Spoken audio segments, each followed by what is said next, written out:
Assalamualaikum warahmatullahi wabarakatuh. Waalaikumsalam warahmatullahi wabarakatuh. Kami akan melakukan presentasi tentang ini simulasi audit keamanan, di mana kelompok kami beranggotakan saya sendiri sebagai Kristiawan 1482-3060.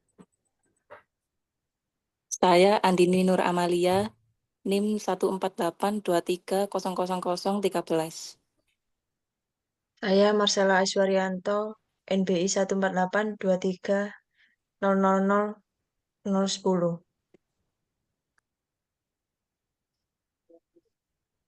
Untuk agenda presentasi, di sini kami akan membahas yang pertama latar belakang dan tujuan yang berisi tentang konteks resiko dan mengapa audit diperlukan untuk keamanan akun Google pribadi yang digunakan untuk pekerjaan. Yang kedua, profil objek audit dan gambaran akun Google dan fitur keamanan yang akan dievaluasi. Untuk yang ketiga adalah metodologi dan kriteria, di mana akan membahas pendekatan audit, teknik pengumpulan bukti, dan kriteria kontrol. Yang keempat, hasil audit dan temuan bukti evidence dan temuan menggunakan format CCIR. Yang kelima, analisa risiko, penilaian tingkat risiko terhadap CIA triad. Yang keenam, rekomendasi perbaikan rencana tindak lanjut bertahap untuk 7 hari ke depan, 30 hari ke depan, dan 90 hari ke depan. Kemudian pada 7 atau kesimpulan yang merupakan rangkuman temuan dan proyeksi perbaikan. Next. Latar belakang dan tujuan. Latar belakang akun Google yang digunakan untuk komunikasi profesional, untuk pekerjaan, menyimpan dokumen dan autentikasi layanan pihak ketiga. Pengguna satu akun untuk berbagai fungsi strategis, meningkatkan exposure risiko, di mana risiko utama seperti phishing, credential reuse, akses dari perangkat asing, dan account takeover. Dampak yang ditimbulkan kebocoran data kerja, gangguan operasional, kerugian reputasi profesional. Untuk tujuannya, yang pertama, menilai kecukupan kontrol autentifikasi dalam mencegah akses tidak sah. Yang kedua, mengevaluasi pengelolaan perangkat dan sesi login.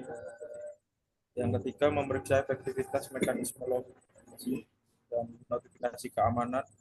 Yang keempat, mengidentifikasi kelemahan pengendalian yang berdampak pada data pekerjaan, data yang tersimpan di akun.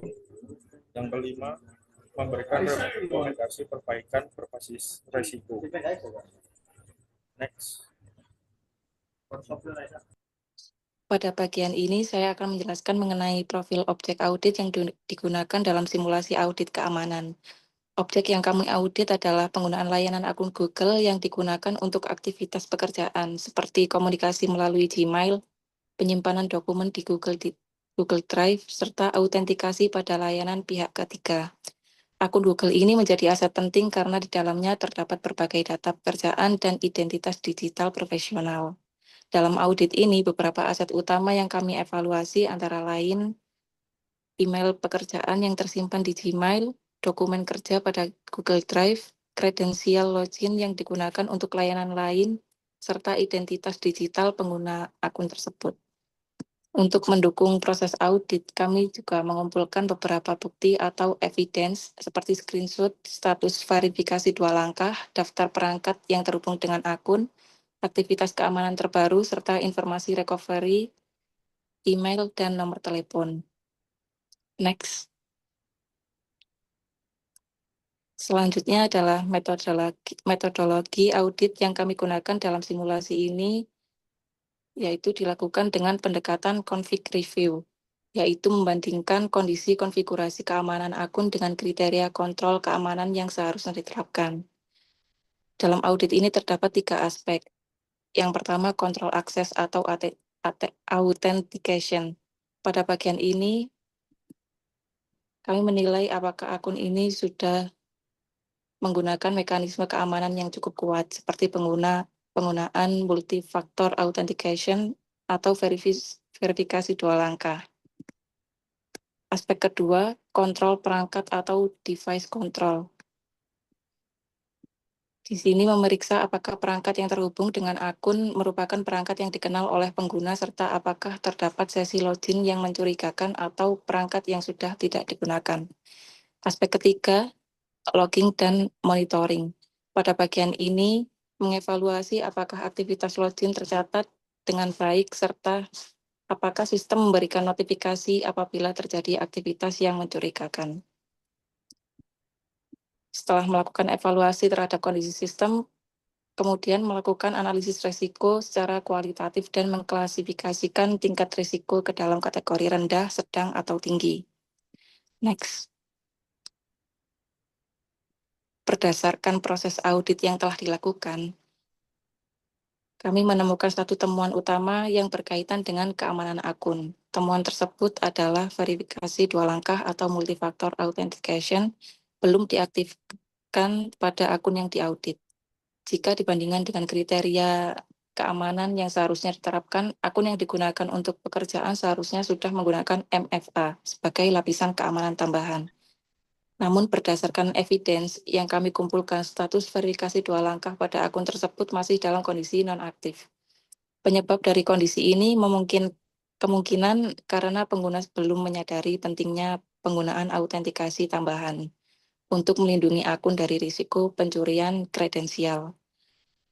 Hal ini dapat meningkatkan risiko akun takeover yang berpotensi menyebabkan kebocoran data, perubahan dokumen, atau bahkan kehilangan akses terhadap akun tersebut.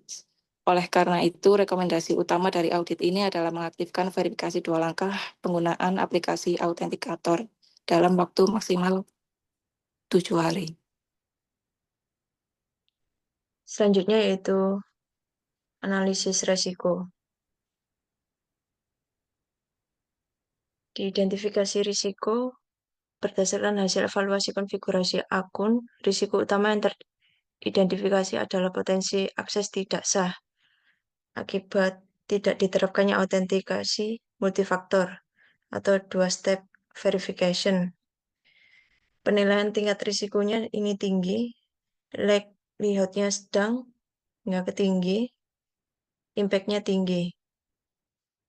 Kemudian untuk dampak terhadap kerahasiaan, integritas, dan ketersediaan, untuk confidentiality, data email, dan dokumen kerja berpotensi tidak diakses pihak tidak sah. Kemudian untuk integrity, dokumen dapat dimodifikasi atau dihapus tanpa izin dan mengganggu pekerjaan. Untuk availability, akun dapat dikunci atau diambil alih dan menghambat akses data dan komunikasi.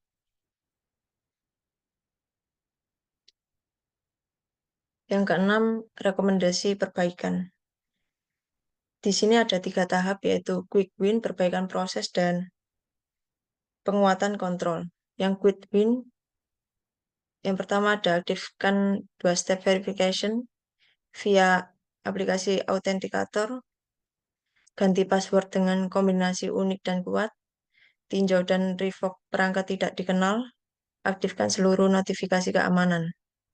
Kemudian yang kedua, perbaikan proses 30 hari, yaitu meliputi review berkala perangkat dan aktivitas login selama 3 bulan, perbarui recovery email dan nomor telepon, hapus integrasi third party yang tidak digunakan, dan susun checklist evaluasi keamanan. Kemudian yang ketiga ada penguatan kontrol untuk 90 hari, yang meliputi implementasi password manager terpercaya, terapkan prinsip minimal access sharing, security awareness yang meliputi phishing dan social engineering, dan buat insiden respon plan sederhana. Dan kesimpulan dari presentasi kami kali ini adalah kritikal, di mana MFA tidak aktif, maka risiko akun takeover berstatus tinggi. Kemudian impact, mengancam confidentiality, integrity, dan availability data pekerjaan.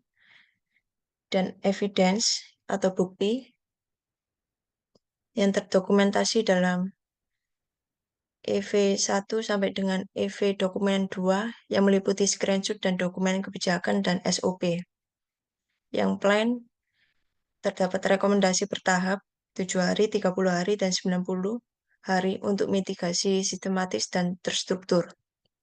Target implementasi penuh, risiko level tinggi menjadi rendah hingga sedang untuk postur keamanan meningkat. Sekian presentasi dari kami, kurang lebihnya mohon maaf. Wassalamualaikum warahmatullahi wabarakatuh.